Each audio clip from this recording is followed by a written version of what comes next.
तिमिरान्धस्य ज्ञानाञ्जनशलाकया चक्षुरुन्मीलितं येन तस्मै श्रीगुरवे नमः।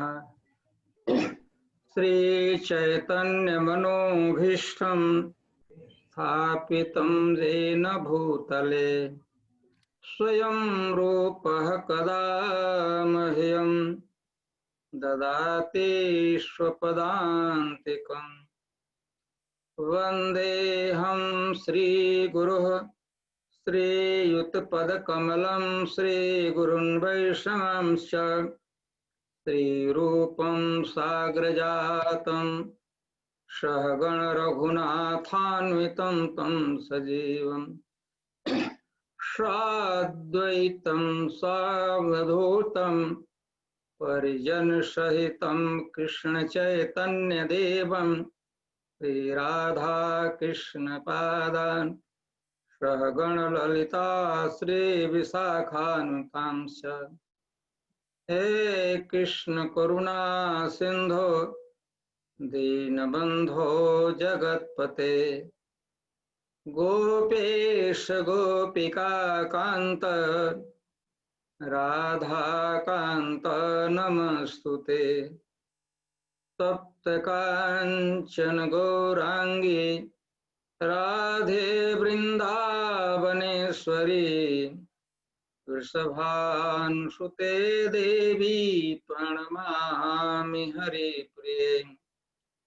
नमो महावदान्याय कृष्ण प्रेम प्रदायते कृष्णाय कृष्ण चैतन्य नाम्ने गौरत्विषे नमः। जय श्री कृष्ण चैतन्य प्रभु नित्यानंद श्री अद्वैत गदाधर श्रीवासादि गौर भक्त वृंद। हरे कृष्णा कृष्णा कृष्णा हरे हरे हरे राम राम राम हरे हरे। ओम नमो भगवते वासुदेवाय। ओम नमो भगवते वासुदेवाय। ओम नमो भगवते वासुदेवाय। हरे कृष्ण।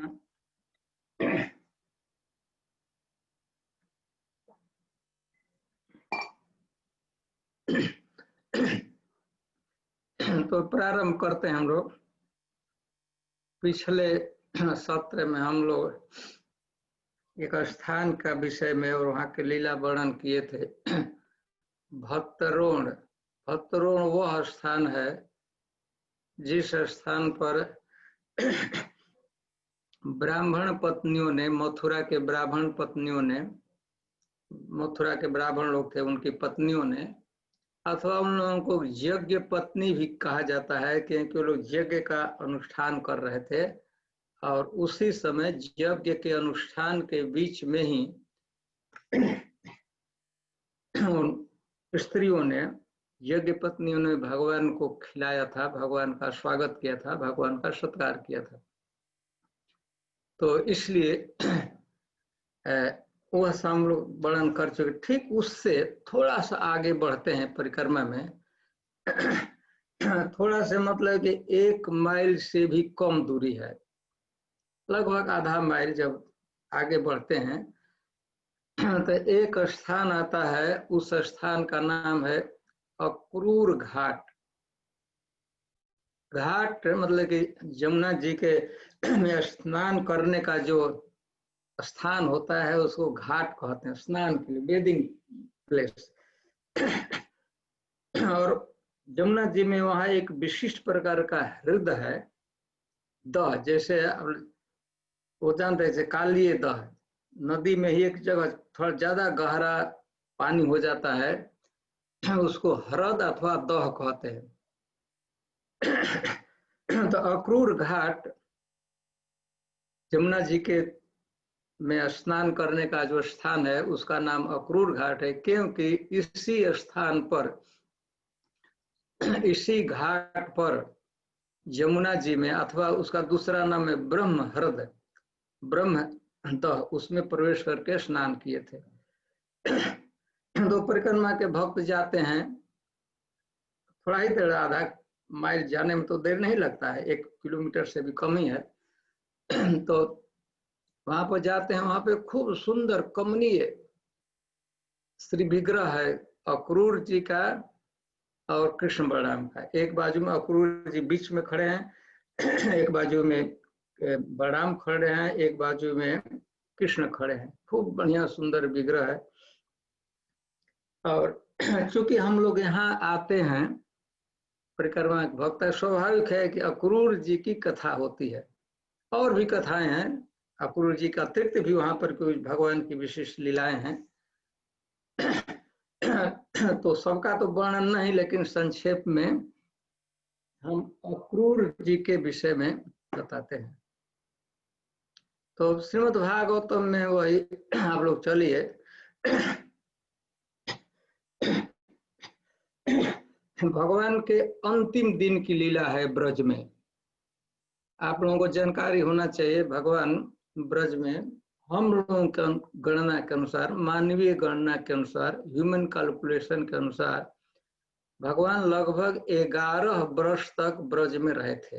11 वर्ष 11 वर्ष थोड़ा सा पहले ही भगवान आए थे मथुरा में और कंस का उद्धार किए थे। तो एग्जैक्ट तिथि आप लोग जानना चाहते हैं तो यह जिस दिन की हम लीला का वर्णन कर जाते हैं, फाल्गुन का महीना होता है, जानते हैं ना फाल्गुन महीना। फाल्गुन महीने का कृष्ण पक्ष, कृष्ण पक्ष, और कृष्ण पक्ष के चतुर्दशी को शास्त्रों में शिवरात्रि कहा जाता है, शिव जी का। उसमें सब लोग शिव जी की पूजा करते हैं। तो यह तो शिव जी का आराधना होता है शिवरात्रि के दिन।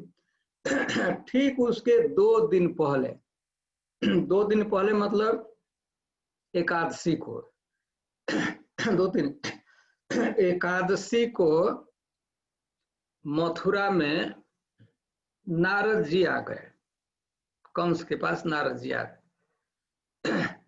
और अरिष्टे निहते दैते कृष्णे न अद्भुत कर्मणा कंसाय अथ आह भगवान नारद देव दर्शन। उसी दिन लेकर भगवान ने अरिष्टासुर का वध किया था। एक दिन पहले नारद जी आए मथुरा में, नारद जी का स्वागत किया कंस, बढ़िया से साधु है, महात्मा है, आए हुए गार्डन में रुके हुए थे तो बुलाया, खबर। तो जब समाचार हो रही थी कंस के साथ नारद जी का, तो नारद जी ने कंसाय अथ आह, कंस को भगवान नारद जी ने, कंस को नारद जी ने एक विशिष्ट इंफॉर्मेशन, जानकारी दिया। क्या जानकारी दे रहे हैं? यशोदाया सुतम कन्या देवक्या कृष्णमेव च। देखिए कथा यहाँ से प्रारंभ होती है, थोड़ा ध्यान रखना चाहिए। नारद जी बताते हैं कि कंस से, जिस लड़की को जेल में तुम मारने का प्रयास किया, तुम पत्थर पर पटकने जा रहे थे और उसे आकाश में उड़ गई, जिसकी प्रसिद्धि है, तुम जानते हो कि वह देवकी की कन्या थी, देवकी की पुत्र थी। वह वास्तव में देवकी की पुत्री नहीं थी, वह यशोदा की पुत्री थी। कथा वसुदेव जी ने देवकी के गोद से छीनकर तुमने मारने का प्रयास किया। तो यशोदा या सुतान, वह लड़की किसकी लड़की थी? यशोदा की पुत्री थी। अरे यशोदा क्या, मैंने तो जेल में पकड़ा था, वहीं से बंद थे, मैंने मारने का प्रयास किया और देवी बनकर आकाश में दुर्गा देवी मिलकर उड़ गई, आप यहाँ कैसे आएंगी? तो वो कहते हैं कि यशोदा या सुताम कन्या देवक्या कृष्ण में यह तो। और इसके बाद और वृंदावन में तुम बार बार सुनते हो कि एक लड़का रहता है, ऐसे दो लड़के रहते, बहुत ज्यादा लड़के रहते, उसमें दो लड़कों का नाम लिया, कृष्ण और बलराम। तो वो जो कृष्ण लड़का है अभी रहता है, तो वे कृष्ण और बलराम प्रसिद्धि तो है कि नंद बाबा के पुत्र हैं, यशोदा के पुत्र हैं, सब लोग ही जानते हैं, लेकिन वास्तविक बात यह है कि वे कृष्ण और बलराम दोनों वसुदेव के पुत्र हैं। एक देवकी के गर्भ से वसुदेव जी को जो पुत्र प्राप्त हुआ है वह कृष्ण है, और रोहिणी के गर्भ से, रोहिणी के उदर से वसुदेव जी का जो दूसरा पुत्र है जो वो बलराम। ये दोनों पुत्र हैं। किसके पुत्र हैं? वसुदेव जी के पुत्र हैं।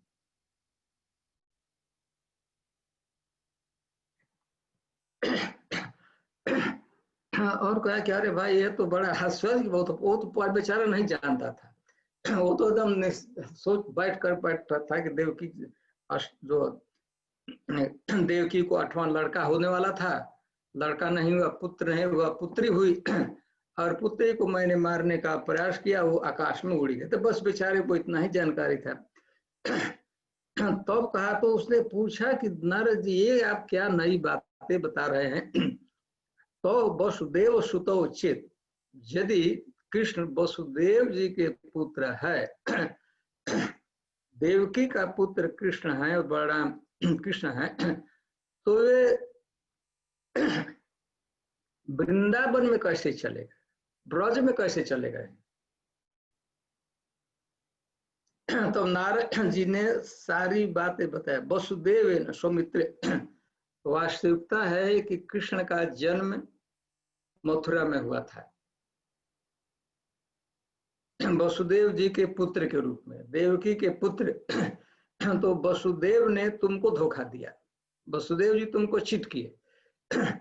वसुदेव जी ले जाकर अपने पुत्र को यशोदा के यहाँ रख दिए, और यशोदा को जो लड़की हुई थी उस लड़की को लाकर तुमको बता दिए, तुमको दे दिया, और तुमने अरे बाबा, यह तो सुनते थे तो बड़ा क्रोध है कि वसुदेव तो हमसे प्रमिश किया था, तो इतना धोखा दे दिया। जिस लड़का कहा था, वो कहा था कि मैं सभी लड़कों को दूंगा, तो जो हमारा मृत्यु का कारण उसको ही भेजेंगे। तो वसुदेव जी को तुरंत वो नारद जी वहीं थे, मंत्रियों को भेजा कि वसुदेव और देवकी को लाओ, यहीं मैं उनका सिर काटूंगा। बस हमको वसुदेव जी इतना धोखा दिया, झूठ हमसे बोलता है, अपने लड़के को वहां छिपा कर रखा है, तो अब भी मैं उसको काटता। नारद जी कहे कि मूर्ख मत बनो, उनको काटने से तुम्हें क्या फायदा होगा, उसको मार दोगे, काट दोगे, तुम्हारा क्या फायदा? वो तो बेचारे तुम्हारा कुछ दोस्त नहीं किया, अरे बच्चे कोई भी अपने लड़के को छुपाया सुने, बस कोई भी प्रयास करेगा, जिसका लड़का है बेचारा अपने दूसरे मित्र के यहाँ रख दिया, तो क्या इस दोस्त, कोई भी ऐसा करेगा। और उसको यदि वसुदेव देवकी को मारोगे तो तुम्हारी मृत्यु तो कृष्ण भी वृंदावन है। जब उनको पता लगेगा कि हमारे पिताजी को मार दिया कौन, तो लोग भाग जाएंगे, कहीं दूसरे जगह भाग जाएंगे, अथवा क्रोध उनको आएंगे, तुमको मार देंगे, आकर ही मार देंगे, इसलिए इनको मत मारो। तो क्या करना है? तो नारद जी जैसे तैसे उन्हीं को यहाँ बुलाओ, दोनों बच्चों को यहाँ बुलाओ और यहाँ मार दो, वहां वृंदावन मत जाओ, क्योंकि तुमने देख लिया कि बड़े बड़े लोग गए, वहां से कोई बचकर नहीं आया। तो वहां जाने पर तुम उसका अपना कहते हैं ना कि अपने गली में कुत्ता भी शेर होता है अपने तो वह तो छोटे बच्चे हैं लेकिन बड़े बड़े वीर वहां गए और कोई लौट कर नहीं आया तो अब उधर तो उधर मत जाओ उन्हीं को ऐसा बोला तो उसको समझ में आ गई फिलॉसफी समझ हाँ उन दोनों को कृष्ण प्रणाम को यहाँ बुलाना है और यहाँ उनको मारना है कैसे बुलाएं मंत्रियों को बुला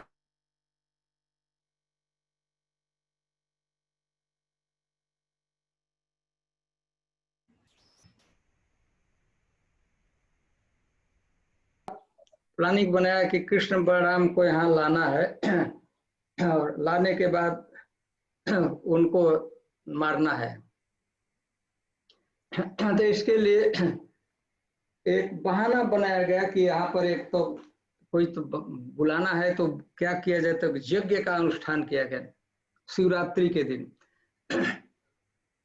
और वह कंस मंत्रियों से बातचीत करके गया अक्रूर जी के पास अक्रूर जी उनके मित्र थे वहीं पर आते थे और उनसे अक्रूर जी से क्या कहा भो भो दान पते मह्यम क्रियताम मित्र मार्ग हे अक्रूर जी आप एक मेरा काम कीजिए क्योंकि आपके अतिरिक्त अक्रूर जी को कह रहा है कि आप हमारे सबसे निकटतम मित्र हैं तो आप ऐसा कीजिए कि आप एक काम आपको करना है तो क्या काम करना है बताइए तो बताइए कि देखिए मैं आपको एक बताता हूँ एक बात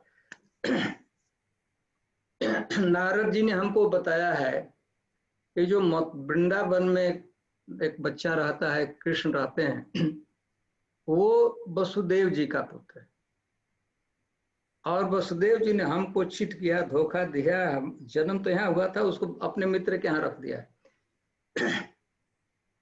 निशिष्ट किल में मृत्युर्देव है वैकुंठ सर देवताओं ने देवता लोग क्या किए हैं देवता लोग ऐसा प्लानिंग बनाया है निश्चित किए हैं कि उसी के हाथ से मेरी मृत्यु है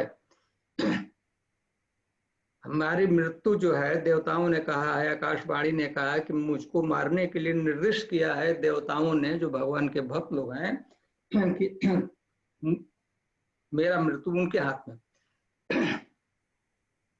तो क्या करना है तो ताव तो आने आप जाइए और एक बार खूब बढ़िया से जाइए और उनको यहाँ लाइए बता प्लानिंग बता भाई जाइए क्या किस लिए जाए उनको जाकर लाइए और मुझको उन को यहाँ पर मारना है काटना है बस सीधे आप जाइए वहां पर लाइए और अकेले मत लाना है आप जाइए जाने के बाद क्या कि कृष्ण बलराम तो आना ही चाहिए इसके साथ नंद इत्यादि और भी गोप लोग उनको आइए बुला लाए घात ऐसे यहाँ नहीं तो क्या क्या क्या बुला रहे हैं यहाँ बुलाकर मुझे कृष्ण बलराम को मारना है मरवाना है जान से मरवाना काल कल्पेन हस्तिना उसके पास एक हाथी एक कुबलिया नाम के बहुत बलवान हाथी कंस के पास था मथुरा में तो उसको कहा था कि अपने हाथी के द्वारा कुबलिया पीड़ के द्वारा मैं उसको घाती उसको मरवाऊंगा कृष्ण बलराम उसको हाथी काल कल्प हाथी क्या है वो मूर्तिमान पर्सनिफाइड मृत्यु ही है इतना बलवान था तो आप जाइए कृष्ण बलराम को लाइए मुझको यह काम करना है कि कृष्ण बलराम को मरवाना है इसलिए आप जाकर लाइए अक्रूर जी कहे कि अरे भाई आप हमको भेज रहे हैं कहे कि कोई भी जिसके पास मैं जाऊंगा कहूंगा कि मारने वो आएंगे वो भाग जाएंगे आया हुआ व्यक्ति भाग जाएंगे यहाँ से आप कह रहे कि जाकर लाए उनको मैं कहूंगा कि आज चलो कृष्ण बलराम तुम लोगों को कंस मारना चाहता है, मरवाना चाहता है, तो आएंगे थोड़ी ना, आप ऐसे मूर्खता कर रहे हैं। तो वो कहा था कि ना ना ना, एतद ज्ञात, मैं यह बात आपसे कह रहा हूँ, अपना जो इंटेंशन है हमारा,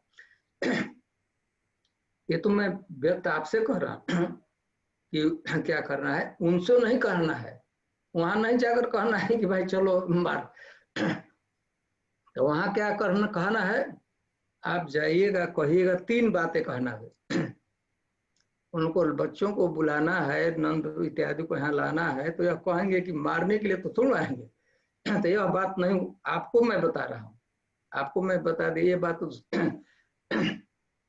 तो उनसे क्या कहना है, धनुर 3 कारण बताइएगा कि वहां पर एक बहुत बड़ा यज्ञ किया जा रहा है, धनुर यज्ञ, शिव जी के प्रसन्नता के लिए।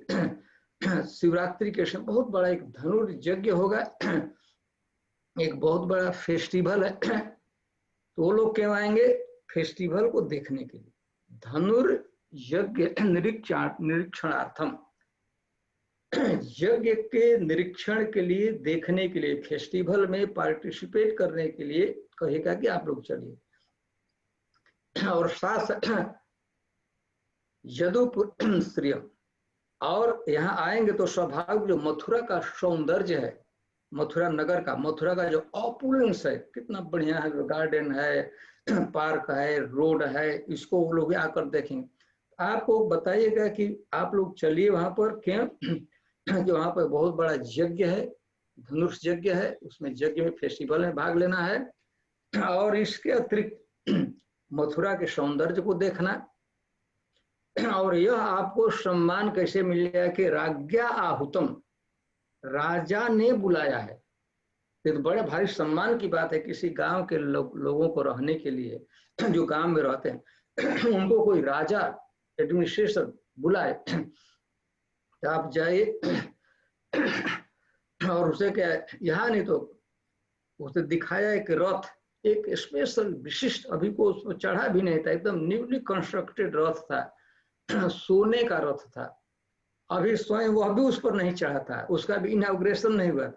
कहा कि यह रथ ले जाइए, सोने का रथ आप ले जाइए, और इसी रथ पर बैठाकर, बच्चे हैं देखेंगे रथ, ऐसे ही तो चढ़ने के लिए उनकी इच्छा हो जाएगी।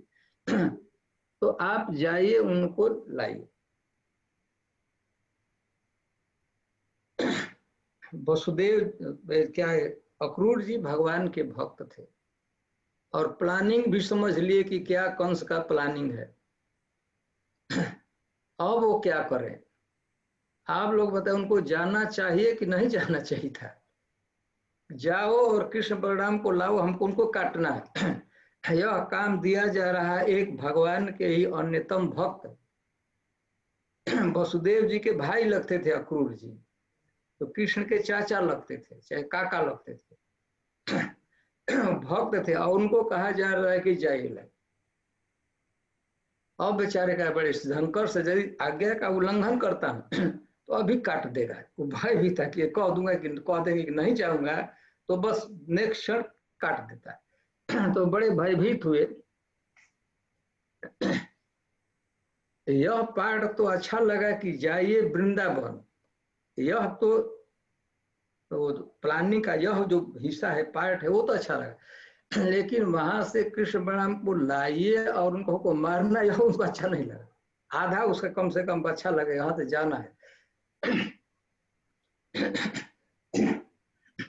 एकादशी का दिन था, बेचारे उपवास किए हुए थे, तो रात्रि के समय अब सोचते अब क्या करना है, जाना तो है वृंदावन, जाना, नहीं जाऊंगा तो मार देगा, हमको मार देगा, हमारे बच्चों को मार देगा, हमारी स्त्री को, सबको काट पेट को फेंक देगा।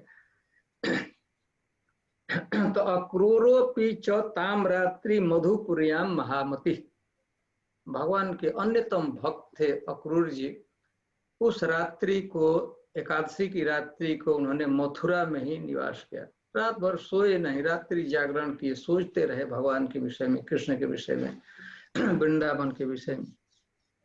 उसित्या रथम आस्था, सुबह में उठे, उस रथ को लिए, रथ पर बैठकर प्रयो नंद गोकुले, नंद गोकुल के प्रति, मैंने नंद बाबा के गांव, नंद गांव की तरफ ब्रज में प्रस्थान किए, नंद गांव के लिए प्रस्थान।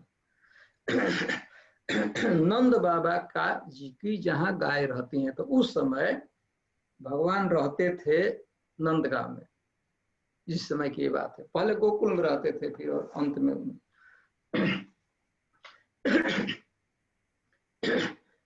फाल्गुन का महीना था, कृष्ण पक्ष था, एकाद, आज तो अब द्वादशी हो गई, बेचारे पारण भी नहीं किए, देर करते तो क्रोध करता, तो पारण भी के निकल गए। गच्छन पथि महाभागो भगवती अम्बुजेक्षणे भक्ति पराम उपगत।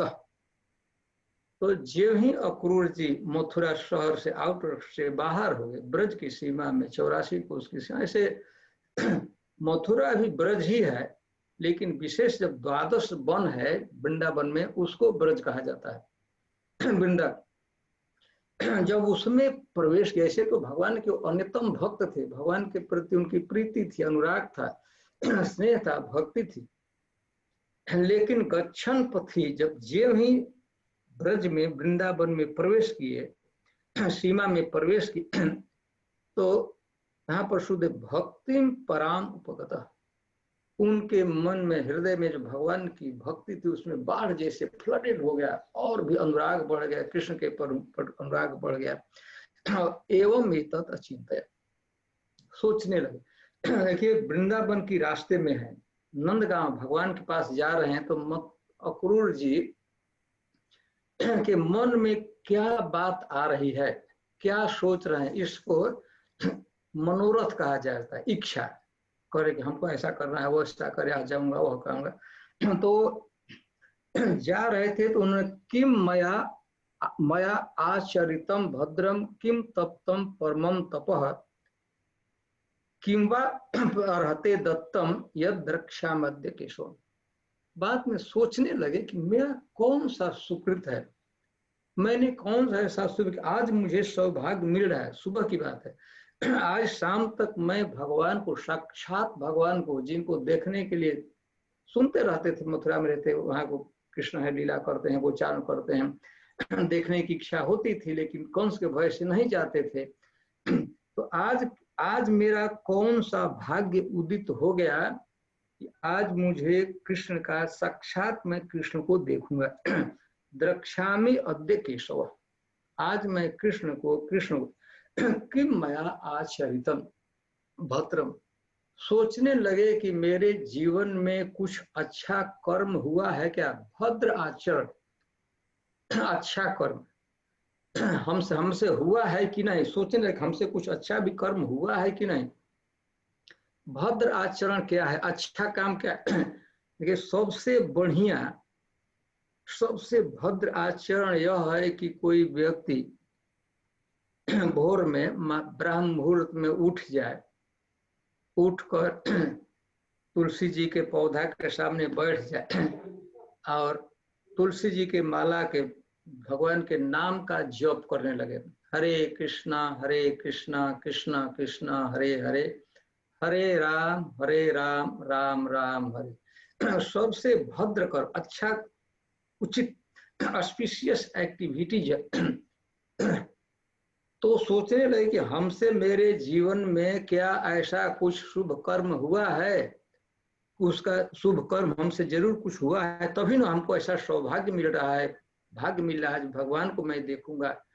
किम मया आचरितम भद्रम किम तप्तम परमम तप, सोचने लगे कि मैंने क्या कुछ तपस्या की है, कुछ ऐसा हमसे तप हुआ है, तपस्या हुआ है, कुछ व्रत मैंने का।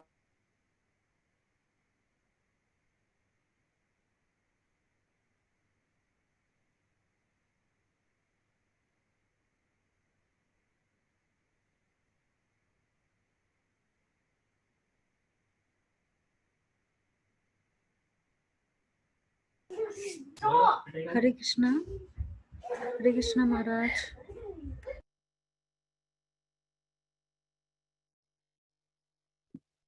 वहां लाइट फिर से चली गई है,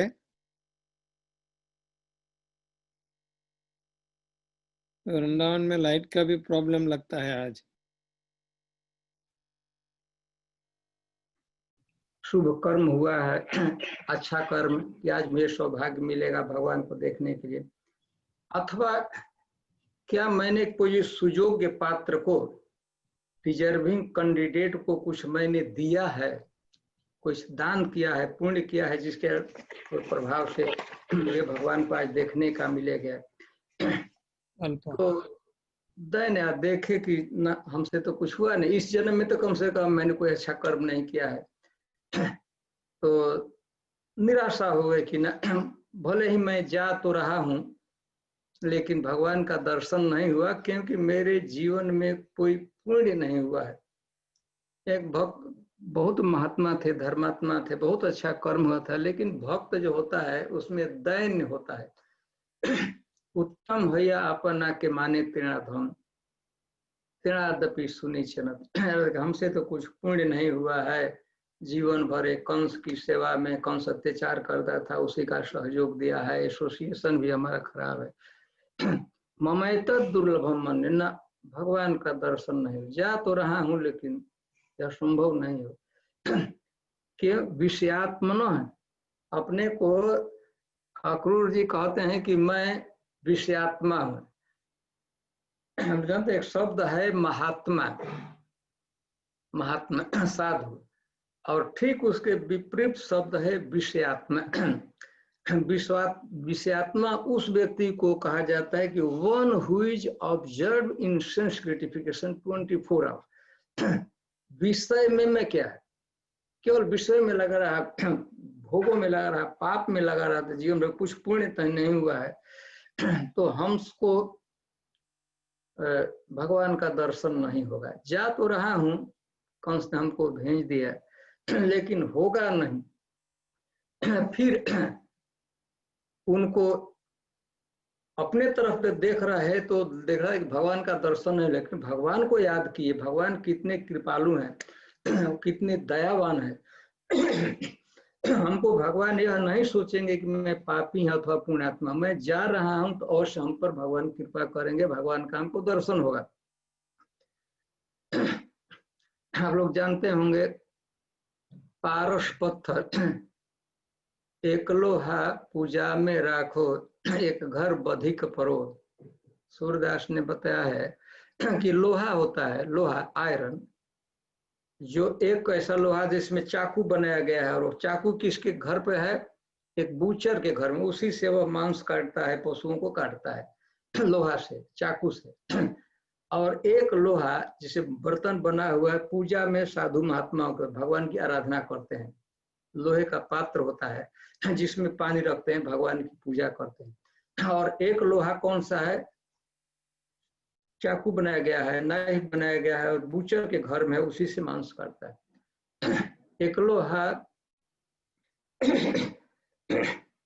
पूजा में राखो, एक घर बधिक परो, यह दुविधा पारस नहीं मानत कंचन खरत करत खरो।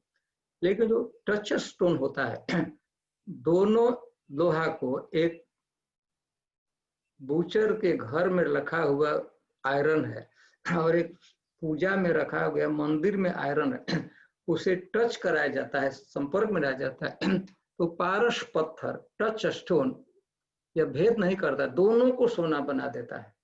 और ऐसा नहीं करता है कि पूजा में जो लोहा रखा गया अच्छा सोना, और जो बूचर के घर में रखा गया है वो खराब सोना। तो 22 कैरेट का एकदम सोना बना देते। जैसे मैं चाहे जितना भी पापी हूं, विषय आत्मा हूं, लेकिन भगवान हमारे दोषों को नहीं देखते, हम पर कृपा करें। तो फिर सुन के मन विचार, पहले तो दैन्य भगवान का दर्शन नहीं हुआ, लेकिन फिर पूछे कि मैं नहीं, मैं अधम हूँ, पापी हूँ, दुरात्मा हूँ, विषयात्मा हूँ, लेकिन मुझ पर कृपा होगा ही, भगवान कृपा करेंगे ही। भगवान के विषय में अदर्व सौहृदय, हम लोग, जीव कितना भी पाप करता है, दुराचार करता है, भगवान का तिरस्कार करता है, भगवान को नहीं मानता है, लेकिन भगवान के प्रति, हम लोगों के प्रति, जीवों के प्रति दुर्भाव नहीं होता है। भगवान सभी जीवों से प्रेम करते हैं, तो उनके मन में ही आ रहा है कि ना, मैं जो कुछ हूं, मैं जो कुछ हमारी स्थिति है, हम पर भगवान कृपा करेंगे ही, भगवान का को मैं देखूंगा। ममाद्य मंगलम नष्ट फलवांश में भव। आज मेरे जीवन का जो कुछ अशुभ था, क्योंकि मुझे सौभाग्य मिल रहा है ब्रज में, वृंदावन में प्रवेश करने का, तो प्रवेश मात्र से लक्षण प्रतीत हो रहा है कि हमारा सारा अमंगल, हमारे जीवन में जो कुछ पाप बना है, कंप्लीटली मैं प्यूरिफाई हो गया, सबसे ठीक हो गया। फलवांश में भव, मनुष्य जन्म लेने का आज हमको फल मिल गया कि मैं वृंदावन के तरफ, ब्रज की तरफ, भगवान के तरफ जा रहा हूं, भगवान को मैं देखूंगा। यन नमस्ये भगवतो योगी धेम, मुझे वह सौभाग्य मिलेगा कि मैं भगवान के को प्रणाम करूंगा, भगवान के चरणों में अपना सिर रखकर मैं प्रणाम करूंगा। योगी लोग, बड़े बड़े तपस्वी महात्मा लोग, योगी लोग, सनकादिक, शिव इत्यादि, वो क्या करते हैं कि मन से भगवान का ध्यान करते हैं। भगवान के विषय में शास्त्रों में पढ़े हैं, उनका फोटो देखे हैं, मूर्ति देखे हैं, तो मन में साधु महात्मा लोग उन्हें भगवान के श्री विग्रह का सौंदर्य का ध्यान करते हैं। वो लोग देख नहीं, प्रत्यक्ष आंखों से नहीं देख पाते। जिन चरणों को योगी लोग तपस्या करके भक्ति को केवल ध्यान में देखते हैं, मनोमय मूर्ति का, आज मुझे सौभाग्य मिलेगा कि मैं भगवान के उन चरणों को देखूंगा। केवल देखूंगा ही नहीं, साक्षात प्रणाम करूंगा।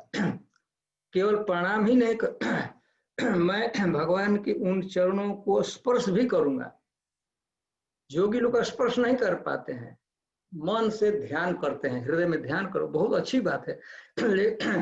यम नमस्ये, आज मैं भगवान को प्रणाम करूंगा, भगवान को देखूंगा, भगवान को नमस्कार करूंगा, भगवान का स्पर्श करूंगा, भगवान से बातचीत करूंगा और इसके साथ भगवान को सेवा करूंगा उन चरणों। तो मेरा सौभाग्य मेरा। कोई पूछे कि अक्रूर जी आप यह कैसे कह सकते हैं कि आपको भगवान का दर्शन होगा? आप तो मान रहे हैं कि आप विषयात्मा हैं, पापी हैं, दुराचारी हैं, पुण्य आपने कुछ नहीं किया है, तो यह कैसे आपको लग रहा है कि आप भगवान को देखेंगे, भगवान से बातचीत करेंगे? तो कहने की लक्षण दिख रहा है। क्या है प्रमाण? क्या है कि आज देखिए मेरा अनुकूल समय आ रहा है, अच्छा समय आ रहा है। कंसो बताद्या कृतमेत, कैसे पता लगता है कि आज हमारा अमंगल नष्ट हो गया, मैं भगवान को देखूंगा? क्योंकि कंस जैसा व्यक्ति हमको भेज रहा है। कंस वृंदावन भेजे, शत्रु है वो, इस सबसे अच्छा बात है, कंस रथ देकर हमको भेजे। तो कंस हम पर आज अति कृपा किया। अब सबसे भारी कृपा भगवान तो करेंगे ही करेंगे, लेकिन सबसे देखिए कृपा, देखिए सारा स्थितियां फेवरेबल हो रही है भगवान के भक्ति की तरफ बढ़ने के, भगवान के जा रहा। तो क्या कंस भी जो इतना विपरीत है, भगवान की कितना द्रोही है, लेकिन वह भी सहायता कर रहा है। कंसो बताद्या कृतमेत अनुग्रह, कंस मुझ पर अति अनुग्रह किया। द्रक्षंश पद्मम प्रहितुम, वह भेज रहा है और उसके भेजने से मैं तो फिर अक्रूर जी भगवान के चरणों का याद आ गया, माने कि जो चरणों को, वही भगवान के चरण कमल को याद आ रहे थे, उसके मानस पटल पर वही अंकित हो रहा था भगवान के चरण कमल। तो भगवान के चरण कमलों की कुछ विशेषता अक्रूर जी बताते हैं। यदर्चितम ब्रह्म भवादि भी सुरे, भगवान के चरणों की अर्चना, चरणों की पूजा शिव, ब्रह्मा, सनकादि इत्यादि बड़ी बड़ी महात्मा लोग करते हैं। यदर्चितम, भगवान के चरणों की पूजा करते। यदर्चितम ब्रह्म भवादि भी श्रिया च दिव्या, लक्ष्मी जी सौभाग्य की अधिष्ठात्री देवी लक्ष्मी जी भी जिन चरणों का संवाहन करती रहती हैं, जिन चरणों की सेवा करती हैं, जिन चरणों की पूजा करती हैं, उन चरणों को आज मुझे देखने का वह चरण। मुनि भी साथ होते, बड़े बड़े ऋषि मुनि लोग, तपस्वी लोग, वे लोग भी भगवान के चरणों की पूजा करते हैं, ध्यान करते हैं। बड़े बड़े भक्त लोग, बलि महाराज इत्यादि, हम सुनते हैं कि बलि महाराज ने भगवान के चरणों की पूजा की थी। और वे गोचारणाया शरद बने, भगवान के चरण करते हैं, चरणों का ध्यान उनके मस्त जा रहा है। भगवान के चरणों की बड़े बड़े देवता लोग पूजा करते हैं, ऋषि लोग पूजा करते हैं, भक्त लोग पूजा करते हैं। और वे चरण कैसे हैं? गोचारणाय, गोचारण के लिए वृंदावन में गायों के पीछे पीछे अपने सखाओं के साथ जो चरण जाते हैं, चरण की विशेषता। भगवान के चरण कैसे? बड़े बड़े देवता पूजा करते हैं, भक्त लोग पूजा करते हैं। और वे चरण जब वृंदावन में रहते हैं तो चरण क्या करते हैं? गोचारण, गाय चराने के लिए अपने गोप सखाओं के साथ गायों के पीछे पीछे वो चरण चढ़ते हैं। और फिर यद गोपिका ना खुजकुम की मांगितम, उनको याद आ रहा है, उन्होंने कथा सुनी है कि जब भगवान कभी गिरिराज जी में जाते थे तो भगवान गिरिराज जी के ऊंचे पत्थर पर बैठ जाते थे, पत्थर शिला स्टोन पर बैठ जाते थे। गोपियां श्रीमती राधा रानी इत्यादि गोपियां नीचे बैठ जाती थी और भगवान के दोनों चरण को लेकर अपने वक्षस्थल पर, अपने स्तनों पर स्पर्श कराती थी। तो उन गोपियों के वक्षस्थल पर कुमकुम इत्यादि लगे रहते थे, कुमकुम अंगराग, तो वह भगवान के चरणों में लिपट जाता था। तो भगवान के चरण ऐसे भी लालिमा है, लेकिन भगवान के चरण और भी लालिमा स्मियर हो जाता था, कुमकुम हो जाते। तो उनको, अक्रूर जी को याद आ रहा है कि जिन चरणों, जो चरण पर गोपियों के कुछ कुमकुम स्मियर रहते हैं, उसमें लगे रहते हैं, आज उन चरणों को मैं देखूंगा। यदर्चितम, तो देखिए भगवान के चरण का ध्यान कर रहे हैं तो चरणों की विशेषता बताते हैं कि बड़े बड़े देवता लोग भी पूजा करते हैं, मतलब परम भगवान, परम दैवतम का वर्णन किया गया। लक्ष्मी जी पूजा करती हैं, परम सौभाग्य उन चरणों का, कितनी महिमा है। मुनि लोग, परम सबसे लाभ है भगवान के चरणों को आप ध्यान करना, भगवान के चरणों की पूजा करना। और अनुचर और वे कृपा भक्ति, वो चरण जिसको लक्ष्मी सहलाती, वो पीछे पीछे चलते हैं, गायों के पीछे पीछे चलते हैं। फिर करते हैं दक्षा। तो हम लोग चूंकि इसमें डिस्टर्ब हो रहा है तो हम और 10 मिनट केवल कंटिन्यू रखेंगे। 7 बज गया है, क्योंकि हम लोग आज थोड़ा सा बीच में डिस्टर्ब हो गया, पूरा तो नहीं हो सकेगा। मैं केवल और 10 मिनट इस बात पर हम चर्चा करें। हमको संक्षिप्त होना पड़ेगा कि अक्रूर जी वृंदावन के जा रहे हैं, उनके मन में कौन सा विचार आ रहा है, उनके वो विचारों को व्यक्त कर रहे हैं। द्रक्षामि नूनम सुकपोल नासिकम, मैं आज भगवान के सुकपोल नासिक, उन्होंने कहा कि मैं भगवान के मुंह का दर्शन करूंगा। पहले तो चरणों की बात किए, अब मुंह की, मैं भगवान के मुंह को देखूं। सुकपोल, भगवान के मुंह का वर्णन करते हैं। सुक, और भगवान के सुंदर अतिशय कमनीय गाल हैं, गालों का चिक्स। और नासिकम, भगवान के नाक का ध्यान कर रहे हैं कि कितना सुंदर भगवान के नाक है। जो तोते का ठोर होता है, बीक होता है, वैसा सुंदर भगवान का नाक है। रेज्ड नोज अच्छा माना जाता है। कुछ जो बड़ा होता है, चिपटा हुआ, जैसे चाइना के लोगों को होता है, वो सुंदर नहीं माना जाता है।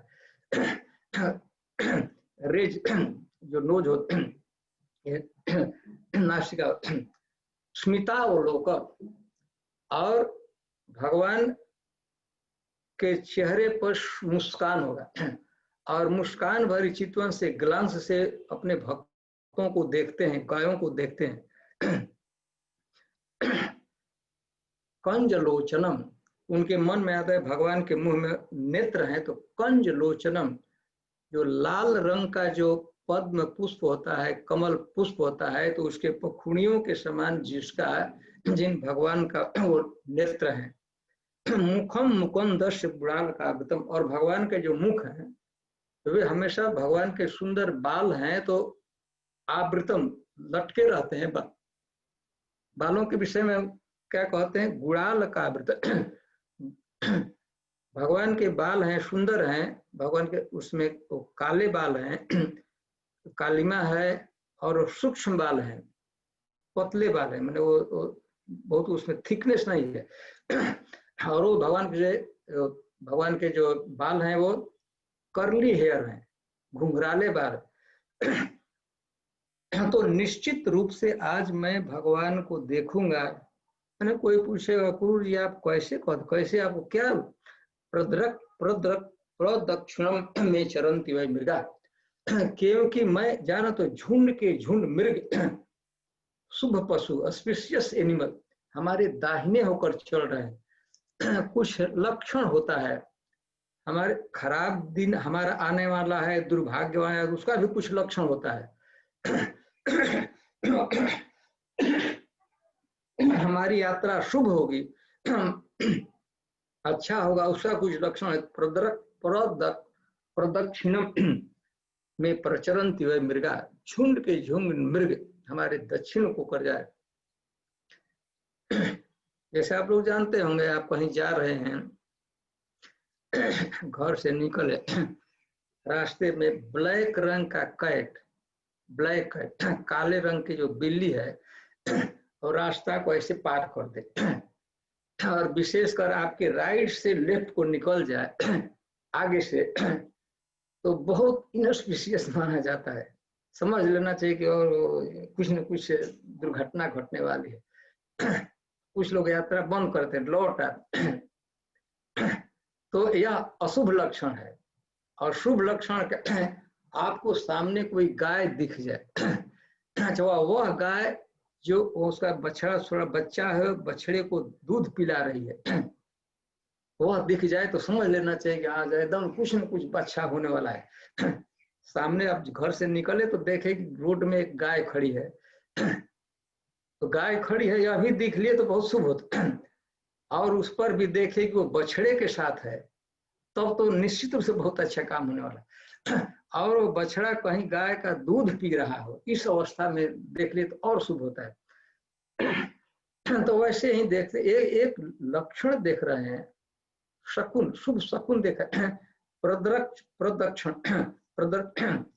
प्रदक्षिणम में प्रचरंती मृग, स्पीशियस समझाते हैं, गायें इधर हमारे दाहिने तरफ, दाहिने तरफ घूम रही, तो निश्चित रूप से मैं भगवान को देखूंगा, जरूर हम पर भगवान कृपा करेंगे।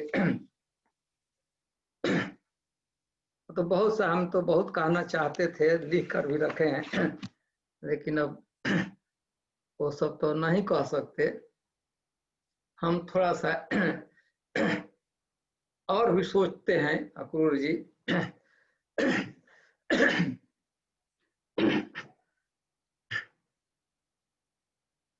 तो वो कह रहे हैं कि ठीक है अब तो हम छोड़ रहे हैं, आप लोग अनुमान कर रहे हैं कि अक्रूर जी छोड़ रहे हैं कुछ बातें, मैं छोड़ रहा हूँ। अक्रूर जी कहते हैं कि अच्छा मैं वहां पर जाऊंगा, तो जब मैं देखूंगा भगवान को तो मैं क्या करूंगा, अथा वरूढ़ सपदी, जब ही मैं नंदगांव में जाऊंगा भगवान का दर्शन करूंगा तो मैं पहला क्या काम करूंगा, एकदम क्विक क्या करूंगा, सपदी रथ से उतर जाऊंगा। रथ से जा रहे थे तो सोच रहे हैं कि अच्छा मैं जाऊंगा तो रथ से उतर जाऊंगा, रथ से कूद कर क्या करेंगे, मैं भगवान को प्रणाम करूंगा, कृष्ण को प्रणाम करूंगा। देखिए नाता में भतीजा लगते थे, भाई के लड़के हैं, उम्र में भी छोटे हैं, नाता में अक्रूर जी बड़े हैं, संबंध में तो बड़े हैं, पिता तुल्य है, लेकिन एक सोच रहे कि मैं जाऊंगा तो क्या करूंगा, रथ से कूद जाऊंगा, रथ से कूद कर भगवान के चरणों पर अपना सिर रखकर, अपना माथा कहाँ रखूंगा, भगवान के जहाँ पाद मूल पैर है वहां पर अंगुली में पैर रखूंगा और भगवान को प्रणाम करूंगा। और कुछ करेंगे, भगवान को प्रणाम कर, नहीं भगवान को नहीं, भगवान को तो प्रणाम करूंगा, बलराम जी को ही प्रणाम कर, बस 2 आदमी को प्रणाम करेंगे कि ना ना ना, भगवान के जितने छोटे छोटे मित्र हैं, गोप सखा है, मैं सबको प्रणाम करूंगा, सभी मित्रों को प्रणाम करूंगा। ये सोच रहे हैं, यही विचार, भगवान के चरण याद आ रहे हैं, मानस अभी तो देखे नहीं है, लेकिन मन से स्मृति आ रहा है, सुने हैं कुछ, मैं जाऊंगा प्रणाम करूंगा। तो प्रणाम करूंगा तो अप्यंग ह्रीमूले प्रतिशत से मैं विभो, जब मैं प्रणाम करूंगा तो कृष्ण क्या करेंगे, कृष्ण तुरंत हमारे सिर पर भगवान अपना हाथ रखेंगे। सोच रहे हैं जरूर रखना चाहिए, ऐसा कि सोच रहे हैं कि यह बार मैं प्रणाम करूंगा तो प्रणाम, भगवान अपना हाथ सिर पर रखेंगे। दत्ता भयम काल भुजंग रमसा प्रोज्योतिता नाम शरणे। तो पहले तो चरण की विशेषता बताओ, हाथ की विशेषता, भगवान के हाथों की क्या विशेषता है कि यदि देखिए कोई भी व्यक्ति भक्त होते हैं तो भगवान के चरणों का आश्रय लेते हैं, हम लोग भगवान के चरणों का, लेकिन चरण भगवान के कुछ नहीं करते हैं, हम लोगों को तो चुपचाप रहते ही हैं, चुपचाप रहते हैं। हेल्प कौन करता है, हाथ। आप भगवान को प्रणाम करते हैं, चरण तो कुछ नहीं, तो भगवान के हाथ, वो कहते हैं हाथ क्या, हमारे अपना हाथ सिर पर रखेंगे। यदि कोई व्यक्ति संस्कृति के भय से, दुखों से उब कर, दुनिया से दूर कर, दुखों से भगवान के चरणों का आश्रय लेता है, चरणों का, लेकिन सहायता कौन करता है, हाथ करते हैं, तो भगवान के चरण हेल्प करते हैं, वही सहायता करे, तो वो चरण, वो भगवान अपना हाथ मेरे सिर पर रखेंगे। आप लोग जानते होंगे गोपी गीत में भगवान के हाथ की कुछ विशेषता गोपियों ने ही वर्णन किया है। 5वां जो श्लोक है गोपी गीत का, विरचिता भयम विष्णुधूर्जते चरण मीयुषाम संसृतेर भया। संसार भय से कोई त्रस्त होकर, अपने दुखों से त्रस्त होकर भगवान के चरणों का आश्रय लेता है, तो भगवान के हाथ उसको अभय प्रदान करते हैं। भगवान हाथ से, चरण चुपचाप रहते हैं, लेकिन भगवान के हाथ चुपचाप जाकर तुरंत उठा लेते हैं। तो विरचिता अभयम, भगवान के हाथ कैसे हैं, अपने शरणागत भक्तों को अभय दान देते हैं, उनकी सहायता, हेल्प करते हैं। और हाथ की क्या विशेषता है, गोपियां बता रहे हैं, स्त्री करग्रहम, भगवान के जो हाथ हैं, लक्ष्मी जी के हाथ को जिन्होंने पकड़ा है, लक्ष्मी जी का जिन्होंने पाणी ग्रहण किया है, हाथ की जिस हाथ को हमारे सिर पर भगवान हाथ रखेंगे, वह हाथ जिसको लक्ष्मी जी ने पकड़ रखा है, जो भक्तों को अभय दान देते हैं हाथ।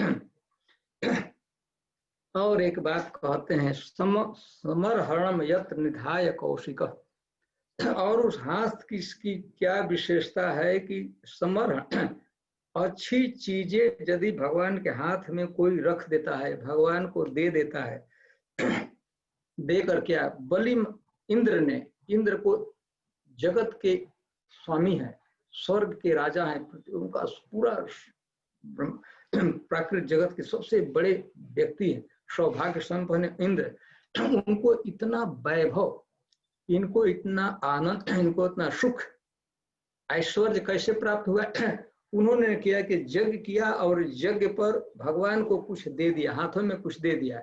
ऐसा वर्णन है कि इंद्र यज्ञ कर रहे थे, 100 यज्ञ किए थे, तो भगवान को दिए थे, कम से कम संकल्प जल दी, संकल्प जल जब कोई दान देते हैं तो संकल्प करते हैं, तो संकल्प जो किया जाता है तो संकल्प का जो पानी होता है हाथों में दिया जाता है। देखें तो संकल्प करते हैं तो पानी डालते हैं ना हाथ में लेकर, इसके बाद तो बलि क्या उन्होंने, इंद्र ने क्या किया, संकल्प जल को भगवान के हाथ में रख दिया। और इसके बाद बलि महाराज की बात जानते हैं, बलि महाराज वामन देव गए थे दान लेने के लिए बलि महाराज से, तो दान देना चाहते थे बलि महाराज, लेकिन शुक्राचार्य मना कर रहे थे। शुक्राचार्य की एक तरह से तिरस्कार करके बलि महाराज ने संकल्प बोला, और संकल्प जल को बलि महाराज ने भगवान के हाथों में डाला था। तो उसके लिए बलि महाराज को कितना भारी ऐश्वर्य पाया, तो वो हाथों की विषय, यदि उसमें कोई दे दिया कुछ भी पूजा करने लायक दे दिया, तो वो हाथ क्या करते हैं, उसको एकदम तृप्त कर देते हैं। बलि महाराज को दे दिया भगवान ने, सुतल लोक का राज्य दे दिया। इंद्र को समरहणम यत निधाय कौशिक तथा बलिश्चाप जयत, बलि महाराज को इतना सौभाग्य मिला। फिर यदवा बिहारे ब्रजोषिताम शर्म स्पर्शे न सौगंधिगंधमा। अक्रूर जी वर्णन करने के भगवान के हाथ में एक इसी तुलना कमल से की गई है, और कमल में एक विशेष प्रकार का कमल होता है जो मानसरोवर में खिलता है। हिमालय में मानसरोवर है ना, तो ऐसे कोई भी कहीं भी कमल खिलता है तो उसमें कमल में क्या होता है, उसमें सौरभ होता है, मतलब फ्रेग्रेंस होता है, उसमें शौकुमार्ज होता है, सॉफ्ट होता है, और उसमें सौंदर्य होता है, सुंदर होता है, फ्रेग्रेंस होता है, सॉफ्ट होता है और सुंदर होता है। तो भगवान के हाथों में ये सारी विशेषताएं हैं। विशेषकर विशेष जो मानसरोवर में जो कमल खिलते हैं, यहाँ जो कमल खिलता है इसके अपेक्षा मानसरोवर में जो कमल खिलता है और सुंदर होता है, सौरभ। तो भगवान के हाथों में जो सौरभ है, सौंदर्य है, सौकुमार्ज है, तो मानसरोवर में खिले हुए कमल से भी अनंत गुना ज्यादा है। तो हाथों की क्या विशेषता है, ये अक्रूर जी याद कर रहे हैं कि जब भगवान रास क्रीड़ा इत्यादि करते हैं, गोपियों के साथ वृंदावन में नृत्य करते हैं, तो उन हाथों से जब गोपियों के चेहरे पर पसीना आ जाता है, थकावट आ जाता है, तो भगवान जिन हाथों से गोपियों के मुखमंडल को मार्जन करते हैं, पसीना को पूछ देते हैं, तो यह उन हाथों को, उस हाथ को भगवान हमारे सिर पर रखेंगे। तो ठीक है, हम समझते हैं कि यहाँ पर हम तो आधे रास्ते भी नहीं पहुंच पाए, थोड़ा सा टेक्निकली कुछ डिस्टरबेंस हो रहा था। कंटिन्यू करेंगे नेक्स्ट टाइम महाराज। हाँ ठीक है। तो अक्रूर जी के मन में बातें आ रही है, तो पहले कि मैं आज मुझे सौभाग्य मिलेगा, मैं भगवान के चरणों को दर्शन करूंगा, स्पर्श करूंगा, देखूंगा, प्रणाम करूंगा। मेरा कितना सौभाग्य, जिन चरणों को बड़े बड़े ऋषि मुनि लोग देख नहीं पाते हैं, केवल मनोमय ध्यान करते हैं, तो भगवान के चरणों का वैशिष्ट को बताए। फिर उनका ध्यान गया कि जब मैं प्रणाम करूंगा उनको, तो भगवान अपना हाथ मेरे सिर पर रखेंगे, तो हाथ का कुछ वैशिष्ट, हाथ की क्या विशेषता वो बताए, और फिर आगे चलते हैं तो क्या उनकी स्थिति होती है, तो उसको कहीं बाद में चर्चा करें। हरे कृष्णा। हरे कृष्णा। थैंक यू, आपने बहुत अच्छा सुनाया। अक्रूर का मनोरथ बहुत अच्छा है। ठीक है, किसी को क्वेश्चन है शॉर्ट में तो 2-3 मिनट 5 मिनट तक हो सकता है।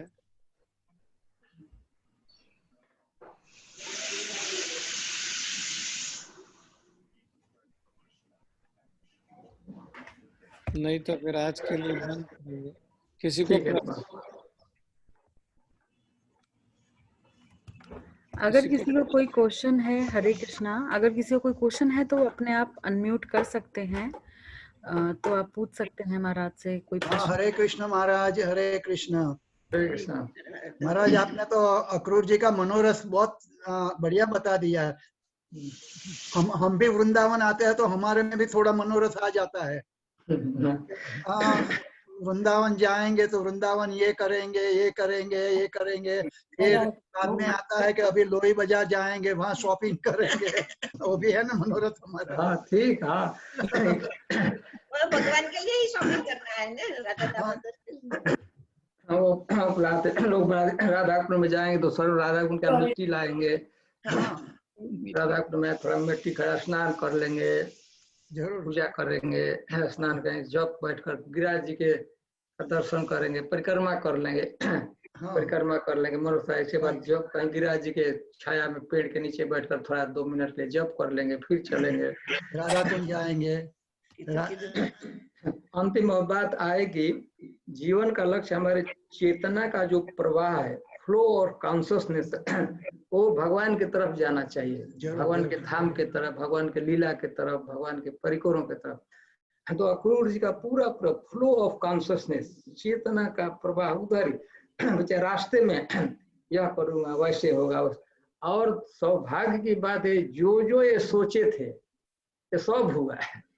एक भी भगवान तो सर्वज्ञ जानते, जो कोई ऐसा सोचे थे, और बहुत से मनोरथ किए हैं। तो ठीक है, ऐसा आशा, कम से कम तो पहले तो यही मनोरथ मैं जाऊंगा, राइट राइट, जाकर इसके बाद यह करना है, वह करना है, कथा सुननी है, जप करना है, परिक्रमा करनी है, जमुना जी में स्नान करना है, राधा कुंड पर जाकर उसका थोड़ा मिट्टी खरीद लाना है, कंठी खरीद लाऊंगा, माला खरीद लूंगा। जब महाराज जी ये दफा तो प्लान किया था कि अभी अधिक मास में भी आ जाएंगे 2-3 वीक के लिए, लेकिन अभी कुछ नहीं हुआ इस दफा, कोरोना की वजह से। अच्छा अवसर था, अधिक महीना। बड़े महाराज हर दफा कहते हैं कि अधिक मास में भी एक बार आना चाहिए। तो हमने सोचा चलो ये दफा कार्तिक अधिक नजीक है तो जाएंगे, अधिक मास में रहेंगे। तो दोनों, ये तो कच्चा एकदम नजदीक नजदीक आ गया था। हाँ, इसलिए सोचा था ना कि अच्छा है दफा टाइम पर, लेकिन कुछ नहीं आना हुआ। ठीक है, इच्छा रखना भी बहुत अच्छी बात है, भगवान कभी न कभी इच्छा की, अक्रूर जी की तो सारी इच्छाओं को पूरा करते हैं। अभी हमारे मन में अक्रूर जी की बात आते रहती। अभी नेक्स्ट वीक में कंटिन्यू।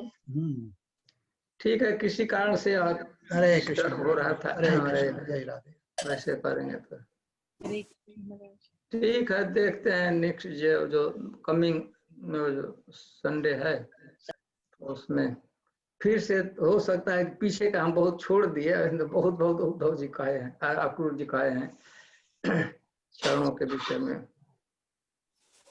ठीक है, और कुछ कोई कहना चाहते हैं?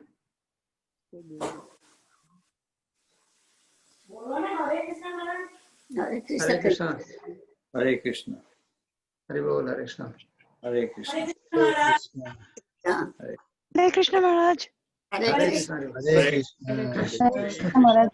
क्या कारण है कि मैं आप लोगों को नहीं देख रहा, मैं अपने ही को देख रहा हूँ। वैसा है कि मेरा ही चित्र हमको दिखता है, आप लोगों को देखने में कठिनाई जैसा, छोटा छोटा आप लोगों का चेहरा है, हमारा इतना बड़ा कैसे इसको हटा सकते हैं? हरे कृष्ण महाराज, हरे कृष्ण, ठीक है,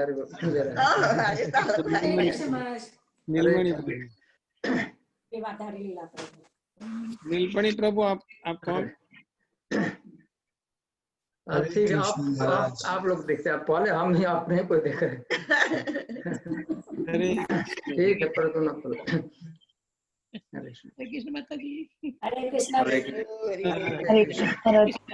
ऐसे जो फार्मल जो है, जो जाना चाहते हैं समय तो जा सकते हैं, जो रहना चाहते हैं तो कंटिन्यू कर सकते हैं।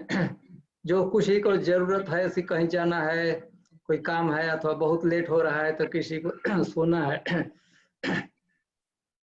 ऐसा नहीं है महाराज, तो ऐसा नहीं है। तो मैं एक श्लोक और कहता हूँ, एक। जरूर जरूर जरूर, चालू रखिए। हरि बोल, हरि बोल। नाइस। आप अक्रूर जी के साथ ही रहिए। अक्रूर जी रथ पर बैठकर घोड़े धीरे धीरे चल रहे हैं और ये बातें सोच रहे हैं। तब पदानितस्याखिलोकपाल किरीट जुष्टा ददर्श गोष्ठे छितिकौ।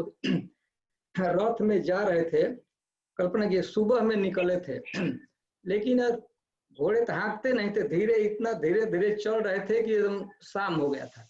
शाम मतलब सूर्यास्त हो गया था, अभी अंधेरा नहीं प्रारंभ हुआ था, सूर्यास्त हो गया था, सनसेट हो गया था।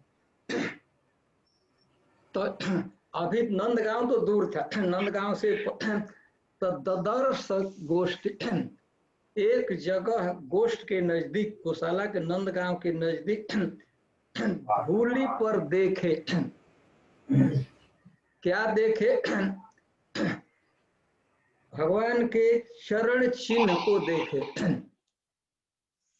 भगवान गोचारण करके लौटे थे, भगवान तो पहले लौट गए थे, तो भगवान लौटे थे, तो उनके चरण के छाप वो किस पर थे? धूली पर थे, बालू पर था। तो उसको देखे, ददर्श छितिकौते का।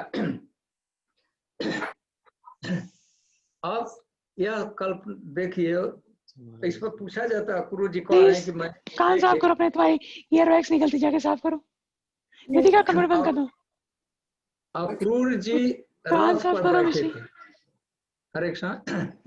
अक्रूर जी कहाँ बैठे थे? रथ पर बैठे थे, ऊंचे पर, और अंधेरा हो ही रहा था, लगभग अंधेरा हो रहा था। तो ऊपर से देखे कि भगवान के चरण चिन्ह, और देखने के बाद क्या किया कि रथ से तुरंत कूद गए, और कूद कर भगवान का जो चरण चिन्ह था उसके चारों तरफ अपना हाथ कर दिए, और अपना सिर उसके नजदीक, उस चरण चिन्ह पर नहीं रखे थे, थोड़ा सा एकदम नजदीक। और यह बोले, अहो अमुनि प्रभु अंघ्रि रंजनसी, अरे ये भगवान के चरण चिन्ह हैं।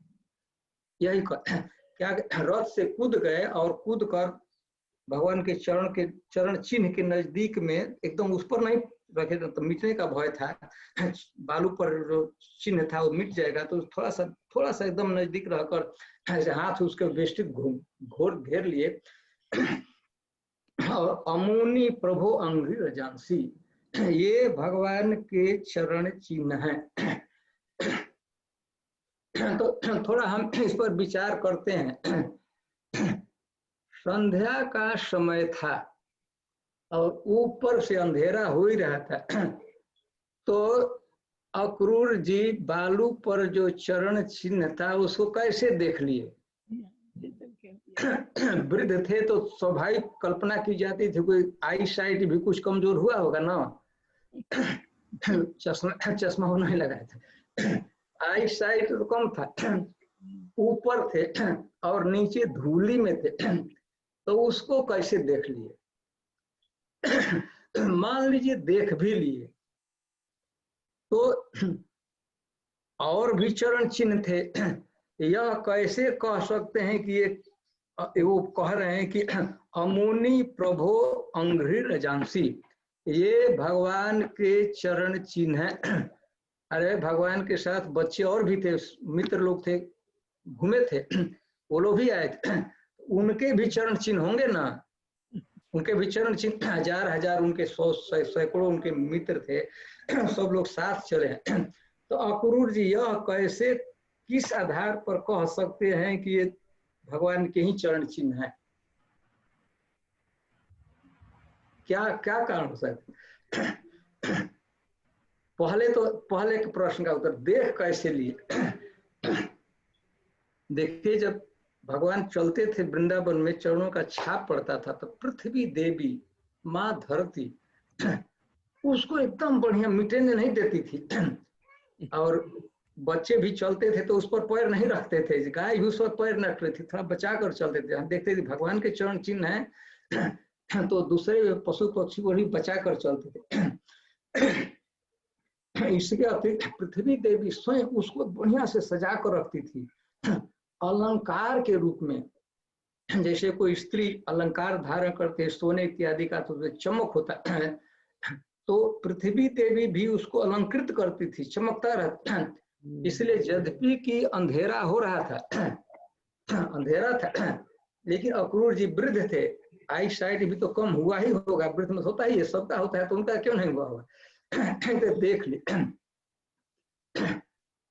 खैर देख लिए, और भी चरण चिन्ह थे। यह कैसे जान गए कि कृष्ण के ही चरण चिन्ह है।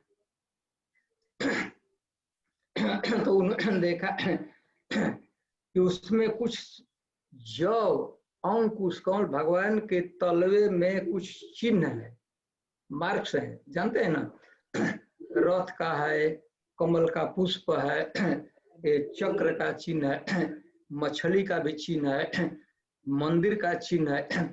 तो वह समझ गए, और दूसरे चरण से विलक्षण थे, और चरण चिन्हों में नहीं थे, तो इसीलिए समझ गए कि ये हैं भगवान के चरण। पदानि तस्या खिललोक पाल क्रीच जुष्टा मलपाद रेणु ददर्श गोष्ठे, गोष्ठ के नचित कौतिकानी, पृथ्वी के अलंकार स्वरूप थे। माँ पृथ्वी उसको मिटने नहीं, कई दिन तक नहीं मिटता था, ऐसा नहीं एक ही दिन, अभी तो तुरंत ही कुछ ही घंटे में भगवान गए हैं, तो मिटने का तो प्रश्न ही नहीं। पृथ्वी देवी, माँ पृथ्वी देवी उसको संजो कर मिटने नहीं देती थी, बड़ा बचा कर रखती थी, प्लस उस पर भी कुछ पुष्प इत्यादि डालकर, कुछ कुमकुम भी डालकर पूजा करती रहती थी दूसरे। तो इसीलिए देख सके, अंधेरा था लेकिन चरण चिन्हों को देख सके, और देखने के बाद उसमें कुछ वैशिष्ट था, और चरणों से उसे ज्यादा ग्लोरियस चमक रहा था। इसके अतिरिक्त उसमें जौ के, कुश के अंकुश, अंकुश जैसे हाथी को ड्राइविंग रॉड होता है ना, हाथी को चलाने वाले रखते हैं, तो एक वैसा भी निशान है, पद्म पुष्प का निशान है, एक चक्र है, रथ के पहिए का उस पर निशान है। तो सुने तो थे ही, तो इसीलिए वो देख सके, तो कूद कर उन्होंने प्रणाम किया, और यही। और उसके बाद क्या हुआ, तो यह कहा कि अभी देखिए नंदगांव दूर था, अभी ये दूर ही थे, पहुंचते पहुंचते तो थोड़ा और अंधेरा हो गया। इसी को पदान तस्या खिललोक पाल क्रीट जुष्टा मलपाद रेणु तदर्श गोष्ठी क्षिति कौतिकानी विलक्षिता, अब्ज इत्यादि, उसमें उसे कमल के पुष्प थे, इसलिए अक्रूर जी को आसानी हुई भगवान के चरणों को पहचानने के, चरण चिन्हों को पहचानने के लिए। कैसे प्रणाम किया आप लोग जानते हैं, प्रहलाद महाराज ने जो 9 प्रकार की भक्ति की बात बताई है, स्वर्णम कीर्तनम विष्णु स्मरणम पाद सेवनम अर्चनम वंदनम दास्यम सख्यम आत्मनिवेदनम, तो उसमें वंदनम प्रणाम कैसे करना चाहिए, कितना स्नेह से भाव से करना चाहिए, इसके आचार्य हैं अक्रूर जी। देखिए राजमंत्री थे, राजा के आदमी थे कंस के, और यहाँ एक छोटे बच्चे का, उम्र में ही बड़े थे, बच्चे के प्रणाम, बच्चे के चरण अभी कहाँ देखे, चरण चिन्ह को प्रणाम कर रहे हैं, और कितना भाव आ रहा है। तो अक्रूर जी के वैशिष्ट है, पदानि तस्या खिललोक पाल किरीट जुष्टामल, उस भगवान के चरण चिन्ह को, चरण रज को, धूलि को, बड़े बड़े जो देवता हैं, इंद्र इत्यादि देवता हैं, लोकपाल हैं, थोड़ा सा लेकर धूलि अपने मुकुट में, अपने सिर में रख डाल लेते हैं, 1-2 कण, ज्यादा उनको सुलभ नहीं होता। अमल वैसे चरण चिन्ह को, चरण रज को उन्होंने देखे, और देखने के बाद उनके मन में और क्या विकृति हुई, किस प्रकार का भाव उत्पन्न हुआ है, इसका भी सुखदेव गोस्वामी उनके हृदय का अपने शब्दों में वर्णन किया है। देखे तो देखने के बाद उनके शरीर में, उनके मन में, उनके भाव में क्या परिवर्तन हुआ है, उसका भी वर्णन किया।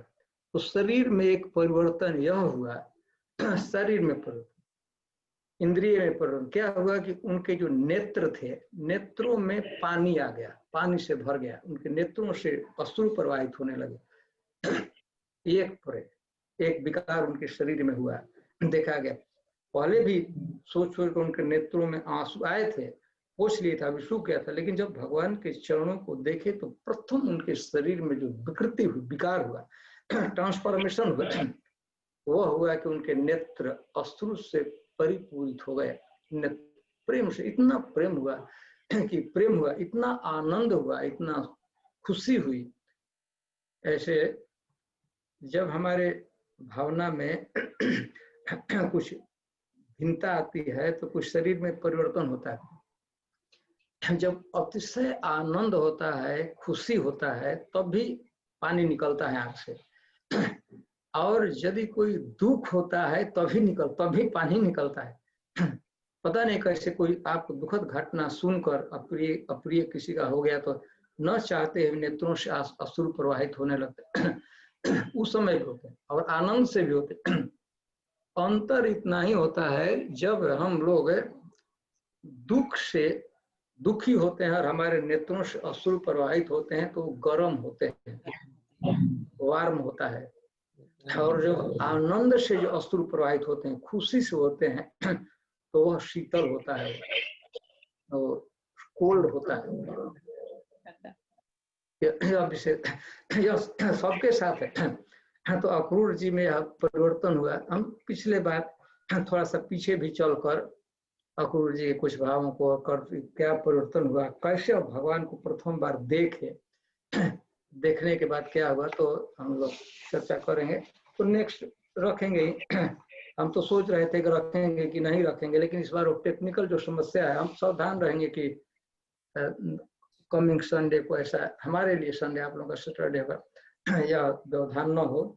चाहे हम लोग दूसरा मिनट भी रखा जा सकता है कि एक फेल होगा तो दूसरा काम करने लगे। तो ठीक है, तो आप लोगों को बहुत देर हो रहा होगा। धन्यवाद महाराज, बहुत थैंक्स। हरे कृष्णा।